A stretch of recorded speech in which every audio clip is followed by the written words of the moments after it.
Hermanos, tengan muy buenos días. Les saludo esta mañana en el nombre del Señor. Es una alegría poder compartir la palabra esta mañana. Están ustedes en sus hogares, la tranquilidad y la comodidad del caso, pero espero que también tengamos la concentración y la seriedad para poder escuchar bien la palabra de Dios. Yo sé que extrañamos estar en el templo. Cuando estamos en el templo, como eso concentra nuestra atención, ¿no es cierto? Estamos ahí sentados, escuchando la palabra de Dios. En la casa siempre la tentación es de poder ser un poco informales, un poco relajados, y el peligro de eso es que no escuchamos la voz de Dios con claridad. Así que vamos a orar esta mañana. Quiero animarles ahí en sus hogares. Toma un tiempo ahora, cada uno, personalmente, para decir: Señor, tranquiliza mi corazón, mi mente esta mañana. Dame un corazón dispuesto a escuchar tu voz. Dejemos a un lado otras actividades por unos momentos para que el Dios eterno pueda hablarnos, porque seguramente Él tiene cosas que quiere compartir con nosotros y es importante que prestemos mucha atención. ¿Ok? Así que en sus hogares estén orando cada uno y permítanme también dirigir en oración. Padre amado, es un enorme privilegio pensar que tú nos quieres hablar. Señor, escuchamos tantas voces en este mundo y a veces terminamos confundidos porque no estamos seguros qué creer. Pero Padre, tú tienes palabras de vida eterna. Así que, Señor, en medio de esta pandemia, Padre, pedimos que tú nos hables. Háblanos en forma personal, Señor. Háblanos también como congregación. Padre, queremos ser ese pueblo dispuesto como tu morada en el Espíritu, para que podamos disfrutar tu presencia y tengamos tu poder para servirte en estos días. Padre, danos un corazón atento a tu palabra esta mañana. En el nombre del Señor Jesús. Amén. Bueno, estamos estudiando el Salmo 132. Y en realidad este salmo es un poco extraño.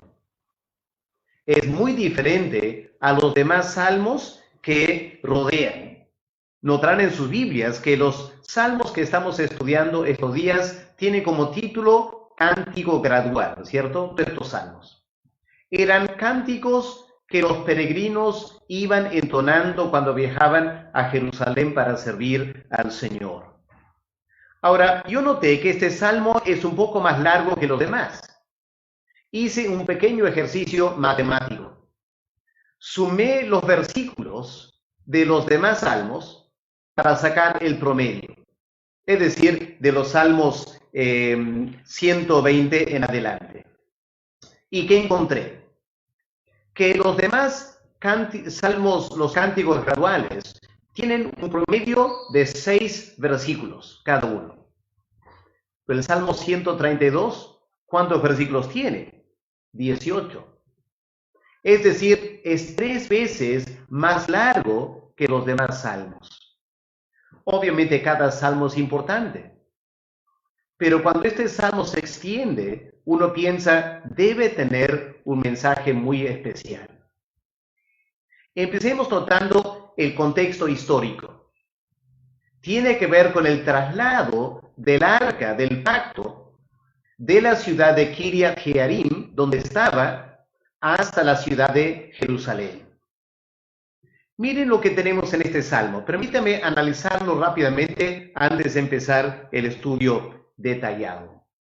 En los primeros 5 versículos tenemos la promesa que David le hace a Dios de llevar el arca a Jerusalén y construir una casa para el arca. Luego, versículos 6 al 7, describe dónde estaba el arca antes de ser llevado a Jerusalén. Versículos 8 al 10 describen en forma poética los eventos relacionados con ese traslado.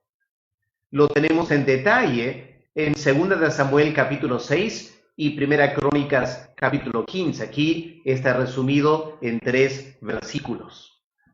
Luego, versículos 11 y 12, tenemos las promesas de Dios a David en forma personal, como rey de Israel. Y luego, versículos 13 al 18, son las promesas que Dios hace a todo el pueblo de Israel. Así que ahí tenemos un análisis rápido del Salmo 132. ¿Qué podemos aprender de este salmo?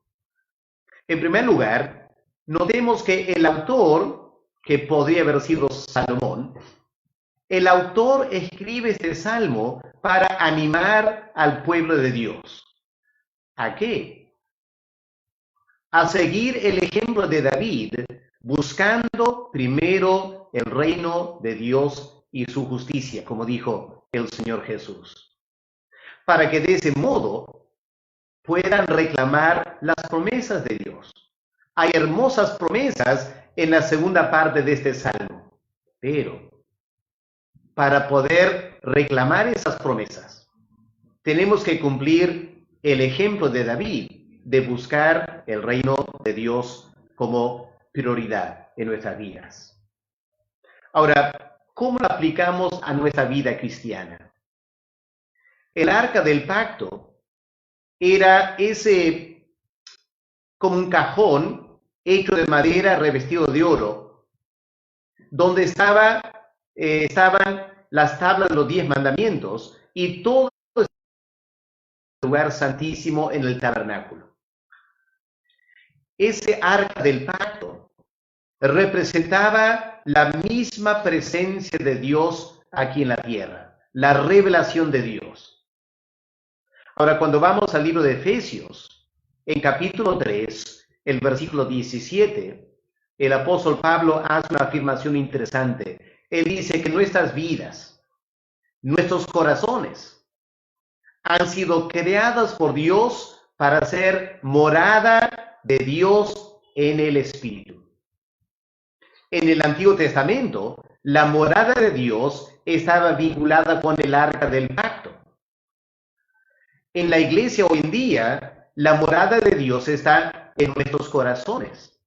Así que es el paralelo que vamos a hacer esta mañana. Vamos a ver lo que Dios hizo, lo que David hizo con el arca, y vamos a aplicarlo a nuestros corazones, cómo debemos trabajar en nuestros corazones para que la presencia de Dios se manifieste en nosotros. La pregunta es muy importante, porque el contexto histórico del Salmo 132 es que tristemente el pueblo del Señor había abandonado el arca. Realmente tenían el arca abandonado por siglos. Y por eso David, un hombre conforme al corazón de Dios, se preocupa por esta arca. Y él hace lo que Israel debió haber hecho siglos antes. El desafío para nosotros es cómo estamos cuidando nuestros corazones. En esta pandemia, muchos creyentes, pastores también, están preocupados por volver a tener los cultos en el templo.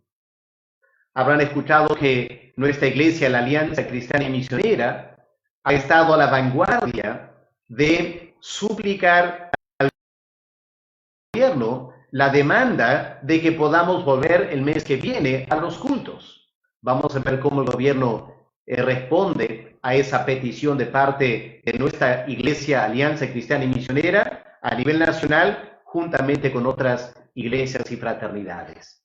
Pero quiero hacer una aclaración esta mañana. Obviamente todos queremos volver al templo. Pero quiero que piensen este detalle, hermanos. Dios no habita en ese templo. Ténganlo muy claro, hermanos. Dios no habita en ese templo. Dios habita en nuestros corazones. Así que, aunque es bueno querer volver otra vez a los cultos del templo, yo diría que el interés mucho más grande de Dios, es cómo están nuestros corazones. ¿Realmente Dios está morando en nuestros corazones en forma personal? Quizá también a nivel de toda la congregación, porque la iglesia también, los creyentes, los miembros, somos morada de Dios. Esta mañana vamos a considerar esa pregunta. ¿Cómo está nuestro corazón? ¿Cómo está nuestra iglesia, Alianza Cristiana y Misionera Noroeste, para ser la morada de Dios en el Espíritu? Vamos a ver dos puntos esta mañana. En primer lugar, la prioridad que debemos dar a la morada de Dios. Esta debe ser la gran prioridad. Volver al templo en segundo lugar, pero la gran prioridad es nuestro corazón, porque francamente no tiene mucho sentido que cientos de miles de evangélicos en Perú, todos volvamos a los templos, pero nuestros corazones personales no estén preparados para que Dios pueda vivir tranquilamente en nosotros. Así que, en primer lugar, la prioridad de nuestros corazones. Y en segundo lugar, el segundo punto de esta mañana va a ser, ¿cuáles son aquellas promesas de bendición que Dios ha hecho para aquellas personas que cultivan su corazón para ser morada de Dios? Empecemos esta mañana entonces mirando la prioridad que debemos dar a la morada de Dios. En primer lugar, este salmo nos indica el gran peligro de tener la morada de Dios abandonada, cosa que Israel hizo por siglos. Miren versículo 6. ¿Qué leemos en versículo 6? He aquí en Efrata, que es el nombre antiguo para Belén, he aquí en Efrata lo oímos, lo hallamos en los campos del bosque. Voy a explicar un momento qué significa los campos del bosque, pero lo que Salomón, si es el autor, dice es que fue en Efrata, fue en Belén, que se enteraron de dónde estaba el arca. Está diciendo que el gran rey David, cuando entró a su reino, parece que estaba sentado en Belén todavía, su casa ancestral.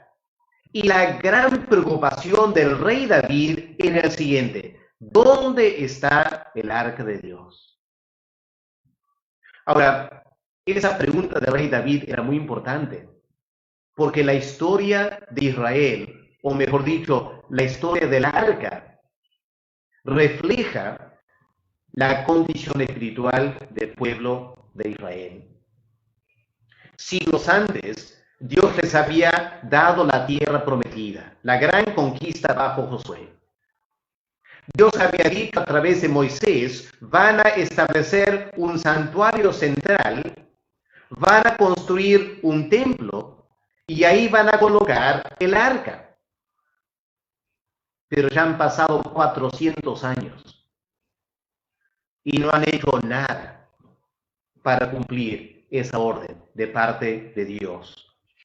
Si volvemos a nuestra Biblia a Josué, el capítulo 18, aquí vamos a encontrar dónde terminó el arca cuando la conquista se había completado. Ahí estaba el tabernáculo también. Miren, Josué 18, el versículo 1. Toda la congregación de los hijos de Israel se reunió en Silo y erigieron ahí el tabernáculo de reunión después que la tierra les fue sometida. ¿Ok? Así que el arca quizá acompañó al ejército de Israel en las batallas. Cuando por fin terminaron la conquista, llevaron el arca del pacto a este lugar llamado Siloé. Ahí levantaron el tabernáculo. Obviamente era algo temporal hasta construir el santuario. Pero lamentablemente, por la apostasía espiritual de Israel, el arca quedó en Siloé los 400 años del tiempo de los jueces. Por eso cuando vamos a 1 de Samuel, el capítulo 1, vamos a encontrar que los padres de Samuel fueron a Siloé para adorar a Dios. 1 Samuel 3, versículo 1 dice: todos los años aquel varón Elcana subía de su ciudad para adorar y para ofrecer sacrificio a Jehová en Silo. Ahí estaba el tabernáculo, el arca, y estaba Elí y los demás sacerdotes. Pero había quedado estancado ahí. Pueden mirar este mapa quizá, que pueden ver en la pantalla ahora. Ahí pueden ver dónde está este lugar Silo. Está un poco al norte de Jericó, en el centro de la tierra prometida. Al sur está la ciudad de Jerusalén, donde el templo se iba a construir. Pero había quedado en Silo por 400 años, por la apostasía espiritual de Israel. La presencia de Dios estancada. Ahora, en eso la historia continúa, porque en 1 Samuel capítulo 5 y 6 tenemos las guerras entre los filisteos e Israel. Los filisteos atacaron a Israel. Israel perdió una batalla. Decidieron llevar el arca de Silo al campo de batalla para garantizar una victoria. Eso no ocurrió. Los filisteos conquistaron el arca, fíjense.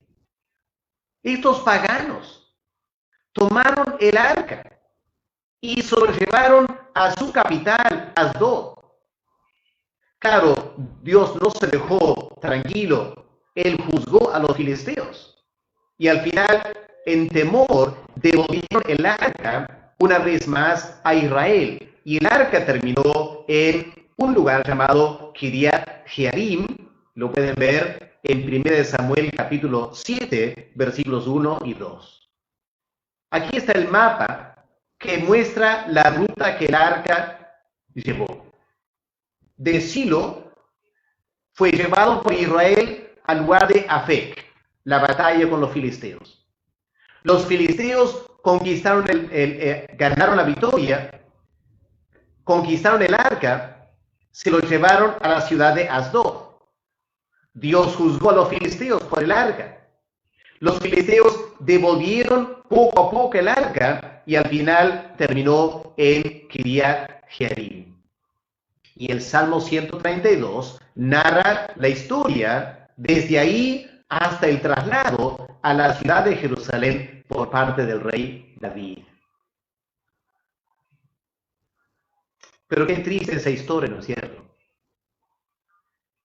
La morada de Dios abandonada, maltratada por la frialdad espiritual del pueblo de Israel. Por fin, dice el Salmo 132, versículo 6, lo hallamos en los campos del bosque. Ahora, dije que iba a explicar esta frase. Las palabras los campos del bosque es una traducción del nombre de la ciudad Kiriat Jearim. Jearim significa los bosques. Kiriat, los campos de los bosques. Así que en una ciudad, de repente no muy grande, donde el arca del pacto quedó, hasta que David decidió llevarla a Jerusalén. Ahora, ¿qué podemos aprender de todo esto? Creo que hay que hacer una pregunta importante esta mañana, hermanos. ¿Qué lugar ocupa el Señor en nuestras vidas? Si tomamos el arca del pacto como representando la presencia del Señor, queda claro de este recorrido histórico que el pueblo de Dios tenía la morada de Dios abandonada. Estaban viviendo sus vidas por 400 años. No les interesaba la morada de Dios. Y me pregunto esta mañana, ¿podía estar pasando eso con nosotros también? Nuestros corazones es la morada de Dios. ¿Nos estamos preocupando por eso? ¿Estamos cultivando nuestros corazones? ¿Estamos dando a Dios la prioridad en nuestras vidas? ¿O será que aún en esta pandemia, y digamos, a pesar de la pandemia, Dios sigue relegado en nuestros corazones? Yo creo que en parte a lo menos Dios ha permitido esta pandemia. ¿Para qué? Para desafiar a su pueblo a volver a colocar la presencia de Dios como central en sus vidas. Lo más importante. Yo sé que muchos lo han hecho, pero temo que no todos. Permíteme preguntarte esta mañana con mucho amor en el Señor. ¿Estás dando al Señor la prioridad en tu vida? Por encima de todas las demás cosas. Por encima de tu salud, tu negocio, la familia, lo que sea. Es el Señor central en tu vida. Porque si no lo es, estamos en la cosa espiritual. Al igual que el pueblo de Israel. Y algo tiene que cambiar en nuestros corazones. Eso nos lleva al segundo subpunto. Y es la prioridad que debemos dar a la morada de Dios. Cuando David por fin tomó el reino, sabemos que años antes Dios lo había ungido como rey de Israel. Pero no pudo llegar a ser rey por muchos años, mientras Saúl vivía todavía. Por fin llegó el día, el gran día. David es coronado rey de Israel. ¿Y cuál fue su primera preocupación? Uno podría pensar que como rey se preocuparía por su ejército, por su corte, por relaciones con los países vecinos.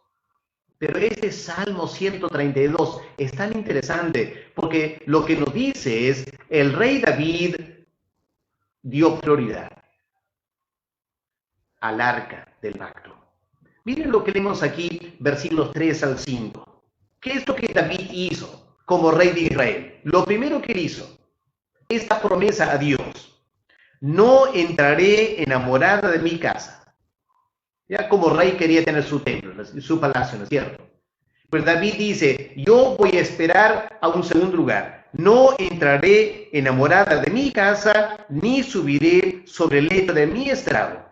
No daré sueño a mis ojos, ni a mis párpados adormecimiento, hasta que encuentre un lugar para Jehová. Qué lindo de parte de David, ¿no es cierto? Cuando se enteró de que el arca del pacto estaba abandonado, David dijo, no es posible que yo me interese en mis cosas como rey antes de dar a Dios el primer lugar en la vida de Israel. Con razón David es conocido como un hombre conforme al corazón de Dios. Porque obviamente el mayor interés de Dios es estar en nuestros corazones.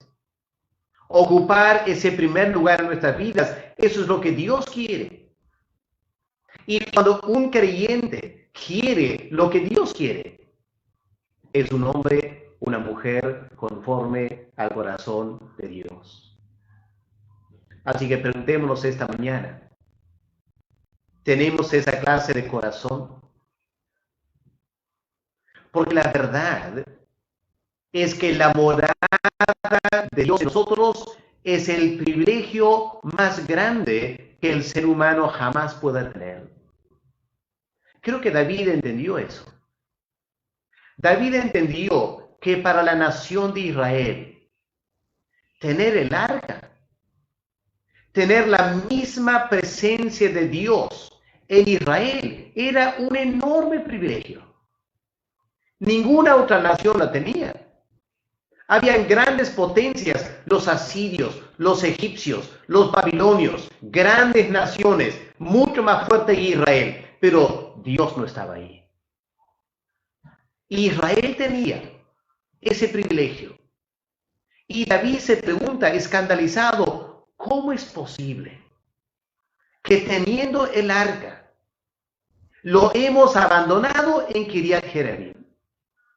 Eso es inconcebible. Y David se prepara para llevarlo a Jerusalén. Hermanos queridos, un día, bastante pronto, llegará el juicio final. Cada uno vamos a tener que presentarnos delante de Dios para rendir cuentas de nuestras vidas. Y hermanos, ¿qué le vamos a decir a Dios?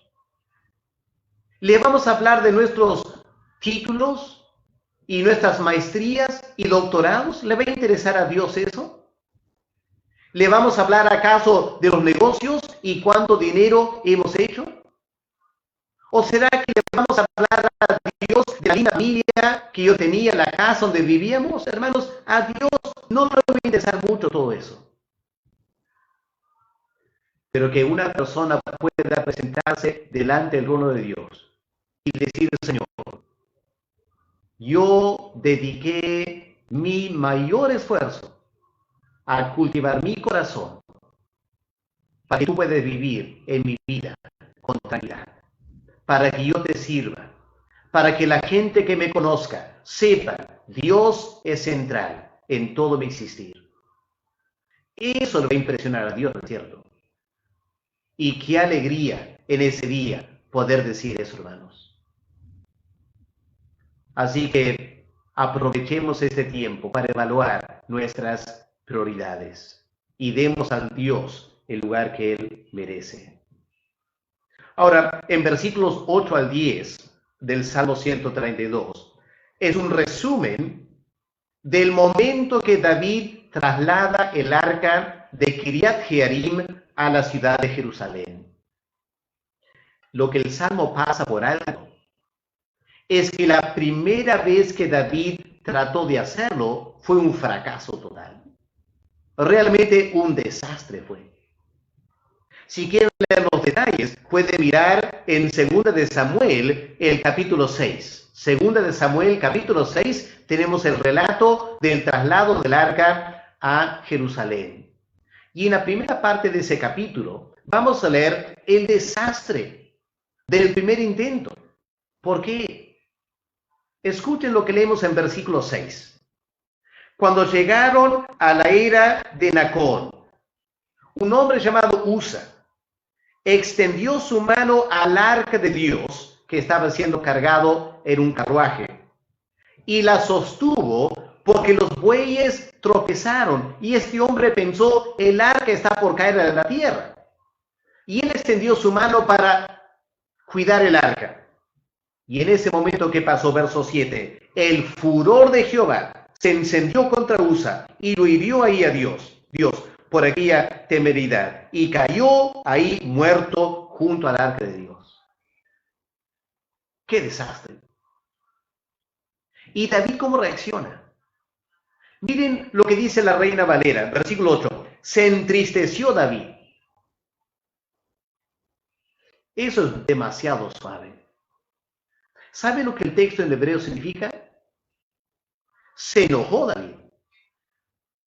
Le entró una cólera a David. La carne le ganó a David. David pensaba que le estaba haciendo a Dios un gran favor. Y Dios mata a Usa, se molestó David.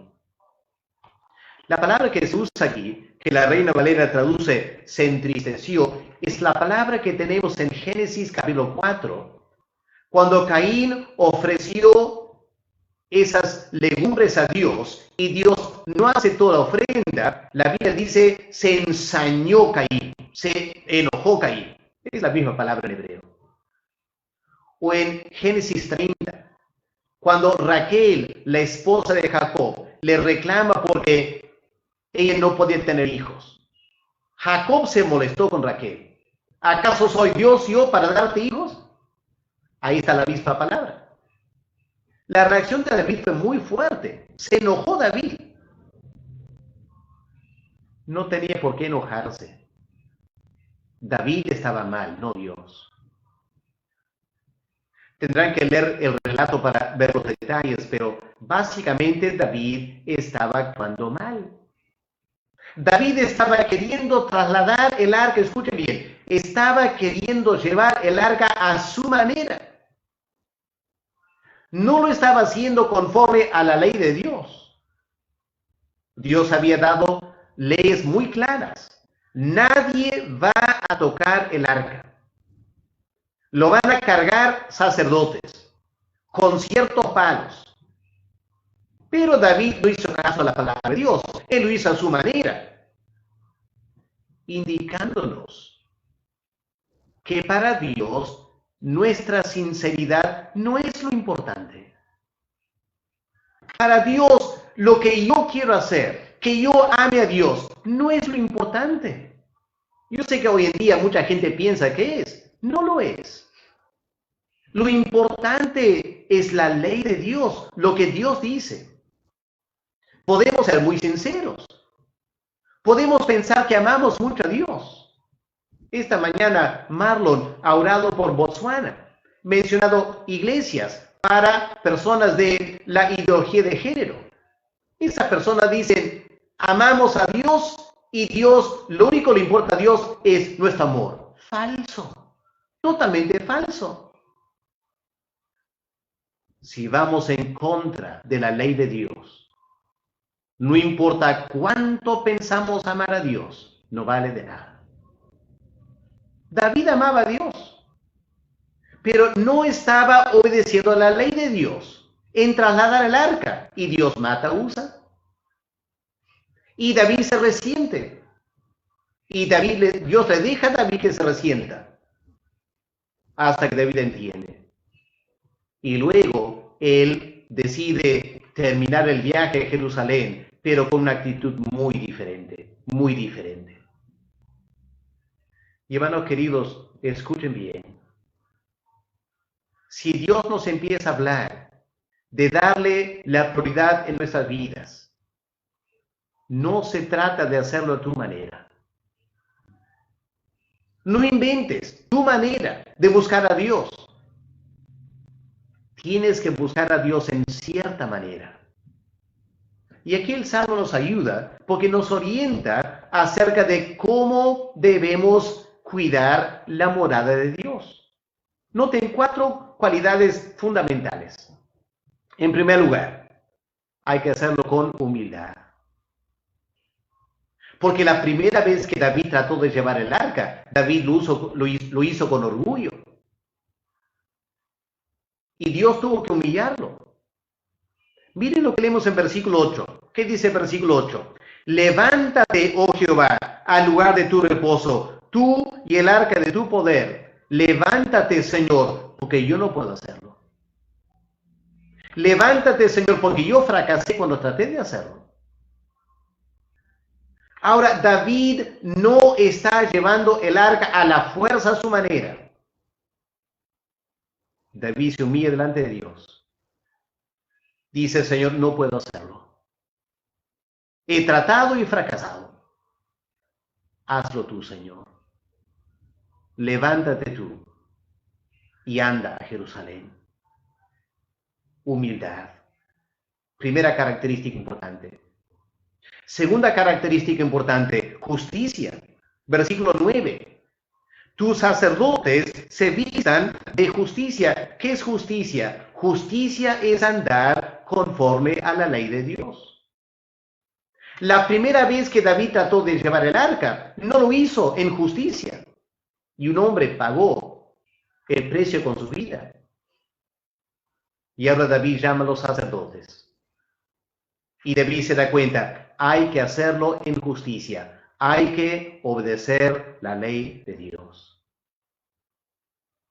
Hermano querido, hermana, todos tenemos que guardar la ley de Dios.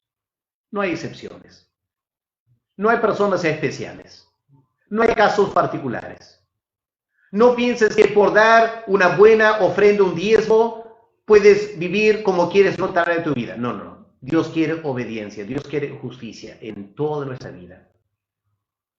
No tratemos de sobornar a Dios. No funciona. Dios quiere justicia, que andemos conforme a la ley de Dios. En tercer lugar, hay que hacerlo con alegría, ¿no es cierto?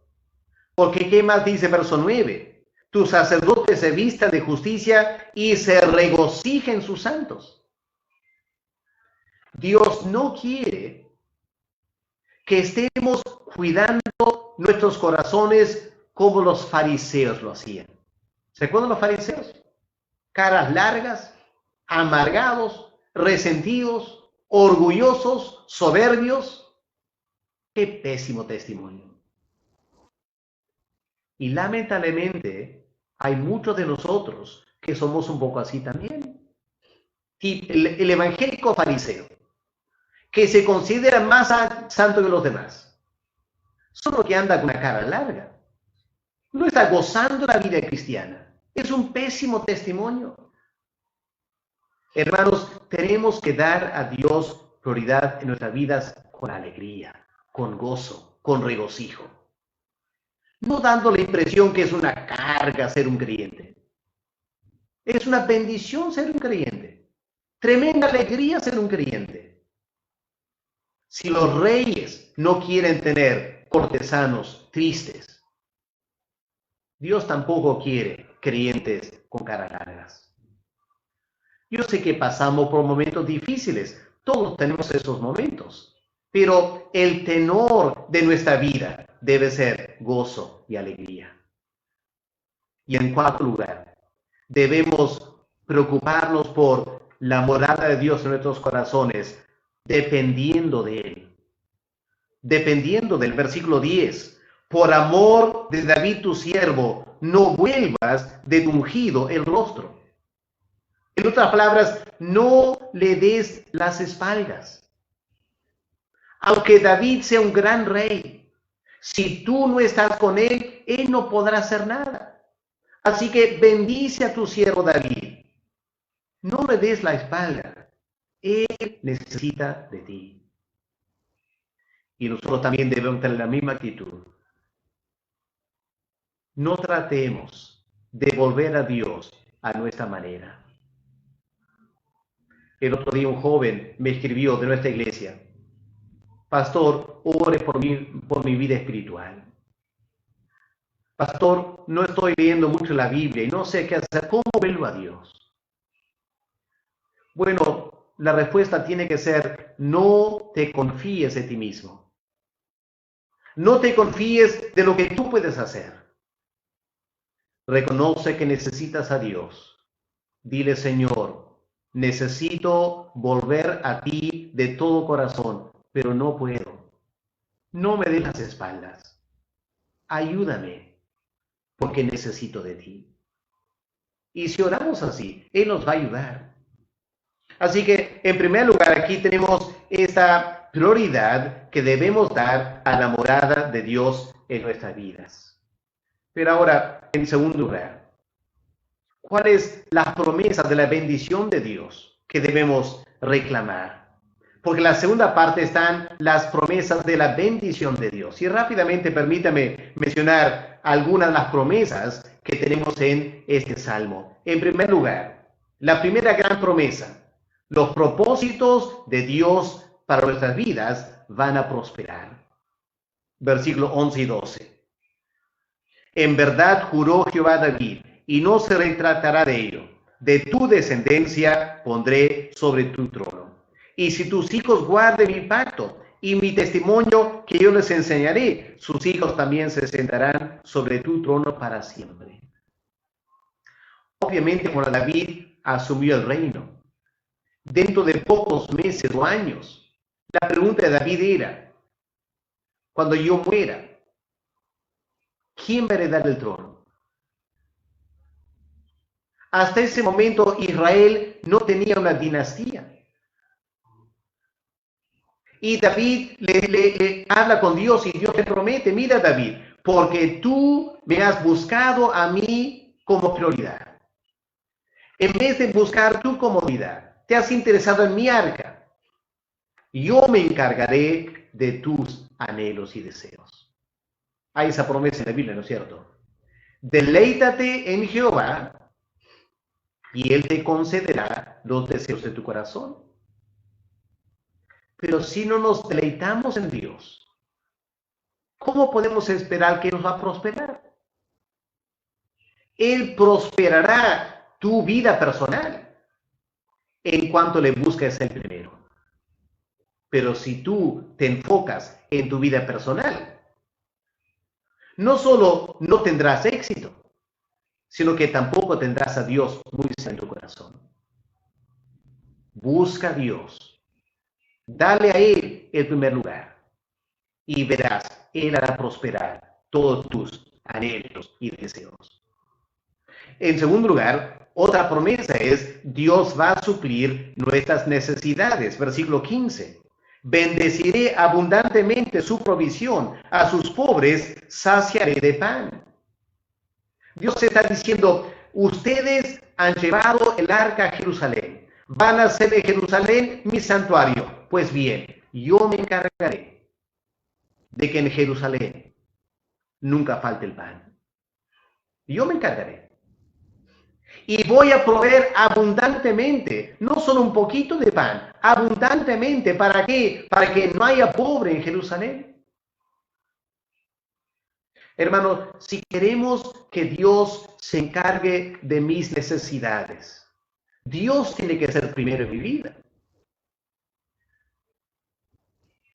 Y si es que pasamos por necesidades, la pregunta tiene que ser, ¿he estado buscando a Dios como prioridad de mi vida? Porque si relego a Dios a un segundo lugar, mis necesidades se van a incrementar.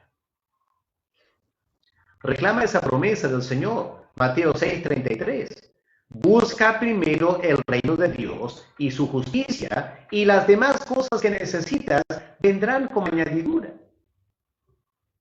Tercera promesa, Dios alegrará nuestros corazones. Si nosotros nos encargamos de buscar a Dios, Dios se encargará de nuestra alegría. Hermanos, escuchen bien, Dios quiere vernos felices. Dios es nuestro Padre Celestial. ¿Acaso un padre quiere ver a sus hijos tristes? Jamás. Dios se interesa en nuestra felicidad. El camino a la felicidad es buscar a Dios primero. Y la alegría y la felicidad va a venir después. Pero si tratamos de hacer de mi felicidad la prioridad número uno, nada va a funcionar. Y hay creyentes que andan muy tristes en su vida personal. ¿Por qué? Porque no buscaron a Dios como primera instancia. En algún momento se desviaron la mirada y buscaron la felicidad en otras cosas y no les salió. Y a veces les lleva meses recuperar el gozo y la alegría. Aprendamos a tener a Dios como primero siempre en nuestras vidas, para que gocemos alegría. Por eso dice verso 16, asimismo vestiré de salvación a sus sacerdotes y sus santos en Jerusalén con el arca. Darán voces de júbilo. Para terminar, la cuarta promesa, Dios exaltará a Cristo en medio de nosotros. Si le damos a Él la prioridad, Cristo será exaltado. Miren versículo 17. Esta tremenda promesa de Dios a David acerca de Jerusalén, la morada del arca ahora. Allí en Jerusalén haré retoñar el poder de David. He dispuesto lámpara a mi ungido. A sus enemigos vestiré de confusión, mas sobre él florecerá su corona. Ahora, uno de los títulos de Cristo es el retoño de David. Porque Cristo es descendiente de David. Así que aquí hay una promesa. Dios va a hacer retoñar el poder de David. ¿En quién? En la persona de Cristo. Y hermanos, es lo que Dios más quiere, ¿no es cierto? Glorificar al Señor Jesús. La iglesia enfrenta muchos enemigos, hermanos. Y temo que cuando pase esta pandemia vamos a encontrar un mundo mucho más hostil al cristiano, mucho más hostil a la iglesia. Y va a haber una guerra campal, espiritual. Y aparentemente la iglesia irá retrocediendo y el mundo irá avanzando. Y la fe de muchos va a empezar a tambalear. Permítanme decir lo siguiente, Cristo va a ganar. Va a ganar. No importa cuánto el mundo ataque la iglesia. Y no importa cuán débil la iglesia aparenta llegar a ser. Al final, Cristo va a triunfar. Y lo que la iglesia tiene que hacer es siempre tener a Dios y a su palabra como central. El momento que empezamos a acomodar la Biblia al entorno del mundo en que vivimos, vamos a perder la bendición de Dios y Cristo no será exaltado. Así que para terminar esta mañana, la pregunta que este salmo nos plantea es la siguiente. ¿Está ocupando Dios el lugar central en nuestras vidas? ¿O será que muchos de nosotros somos como Israel? Hemos abandonado a Dios.